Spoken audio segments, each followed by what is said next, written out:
એટલા બધા કૂતરા તો મેં પહેલી વાર જોયા. તો જય દ્વારકાધીશ, બધાને સ્વાગત છે તમારું ફરીથી મારા નવા મિની વ્લોગમાં. આજે આપણે જવાનું છે સાળંગપુર. ઈથી આપણું બાઇક લઈને તો નીકળી ગયા ઘરેથી આપણું બાઇક લઈને, અને હું રસ્તામાં તો આ જોવા મળ્યું. લે મને જોન તો ભૂંડળે ઉધી પૂછડ્યા દોયડા. આજે આપણી સાથે વ્લોગમાં છે નવનીતભાઈ. એમાં એવું હતું જવાનું તો આપણે ટ્રેનમાં, પણ ટ્રેન ચૂકી ગયા એટલે આપણે બાઇક લઈને જવું પડશે હવે.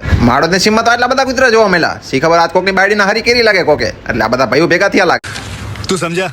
હા.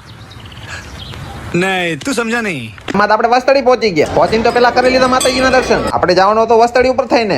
એમાં હું ચાલુ બાઇકમાં વ્લોગ બનાવતો હતો. એમાં ગોલું કે આગળ ધ્યાન દે ને. તો ફાઇનલી ગાઈસ પહોંચી ગયા આપણે ચુડા ગામમાં. હવે જવાનું છે આપણે આગળ. રસ્તામાં આવી ગયું ચુડેલમાનું મંદિર, તો આપણે કરી લીધા દર્શન. તો ફાઇનલી ગાઈસ પહોંચી ગયા આપણે મામાના ઘરે. ઘરે આવીને જોયું તો આપણા કાનમાં મોઢા માવો ભરાઈને ફ્રી ફાયર રમતા હતા. લે એમાં તો આપણા કાનભાઈ પગે લાગ્યું. કાનભાઈ મને 100 રૂપિયા આપ્યા. થઈ ગયો સાણપુર જવાનો પ્લાન કેન્સલ, કેમ કે બાઇકમાં થોડોક વીમો હતો. પછી તો વાળી લીધો આપણો ઘોડો આપણા ઘર બાજુ.